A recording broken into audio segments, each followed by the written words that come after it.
அட்டகாசமான சுவையில் ஒரு சிம்பிளான சைட் டிஷ் சப்பாத்தி பரோட்டா தோசைக்கு வேறு லெவலில் இருக்குங்க. கண்டிப்பாக மிஸ் பண்ணாமல் ட்ரை பண்ணுங்கள். எப்பயும் போல் சட்னி குருமான்னு இல்லாமல் இது போல் சிம்பிளாக வேறு மாதிரி ட்ரை பண்ணி பாருங்களேன். டேஸ்ட்டு சூப்பராக இருக்கும். மறக்காமல் வீடியோ சேவ் பண்ணி வச்சுக்கோங்க. எப்படி சேர்த்துன்னு பார்க்கலாமா? ஒரு பேனில் 2 டீஸ்பூன் அளவுக்கு எண்ணெய் சேர்த்துக்கோங்க.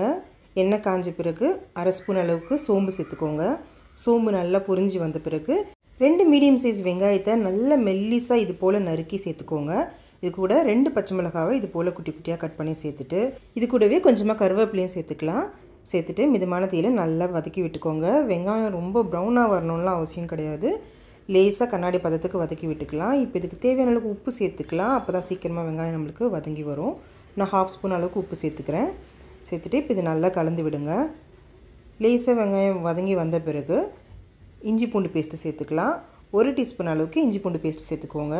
இப்போ பச்சை வாசனை போகிற வரைக்கும் இதை நல்லா வதக்கி விட்டுக்கோங்க. ஒரு 2 நிமிஷம் போல் மிதமான தீயில வதக்கி விட்டுக்கலாம்.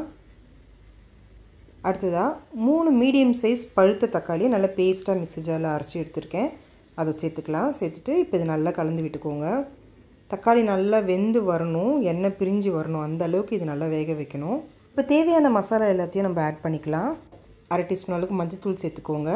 3/4 டீஸ்பூன் அளவுக்கு வெறும் மிளகாய் தூள் சேர்த்துக்கலாம். 1/2 டீஸ்பூன் அளவுக்கு கரம் மசாலா சேர்த்துக்கோங்க.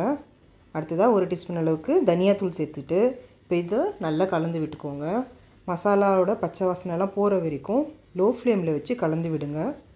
10 நிமிஷத்தில் இந்த ரெசிபியை ரெடி பண்ணிடலாங்க. கண்டிப்பாக ட்ரை பண்ணி பாருங்கள். இப்போ 1/2 ஸ்பூன் அளவுக்கு மிளகுத்தூள் சேர்த்துக்கோங்க. இதை நீங்கள் கடைசியாக கூட சேர்த்துக்கலாம். நான் இப்போவே சேர்த்துருக்கேன். இப்போ இதை நல்லா கலந்து விட்டுக்கோங்க. மசாலா நல்லா வெந்து வர்றதுக்கு தண்ணி சேர்த்துக்கலாம். 1 கப் அளவுக்கு நான் தண்ணி சேர்த்துருக்கேன். சேர்த்துட்டு இப்போ இதை நல்லா கலந்து விட்டுக்கோங்க. இது ஒரு 3 நிமிஷத்துக்கு மிதமான தீயில வச்சு கொதிக்க வைக்கலாம். மசாலாவோட பச்சை வாசனை போகிற வரைக்கும் இது நல்லா கொதி வரணும்.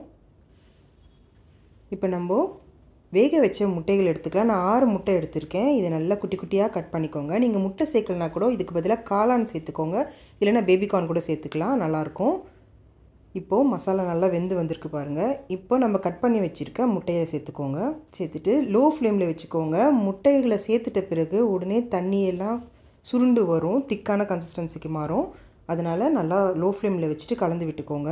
உங்களுக்கு நல்லா கொஞ்சம் கிரேவியாக வேணும்னா நீங்கள் தண்ணி சேர்க்கும் போதே ஒரு 1/2 கப் அளவுக்கு தண்ணி சேர்த்துக்கோங்க. நான் 1 கப் அளவுக்கு சேர்த்ததுனால எனக்கு இந்த அளவுக்கு திக்கான கன்சிஸ்டன்சி கிடச்சிருக்கு. இது கூடவே பொடியான இருக்குன்னு கொத்தமல்லி தூவி இட்டு கலந்து விட்டு இறக்குங்க. அவ்வளோதாங்க, அட்டகாசமான ஒரு சிம்பிளான சைட் டிஷ் ரெடி.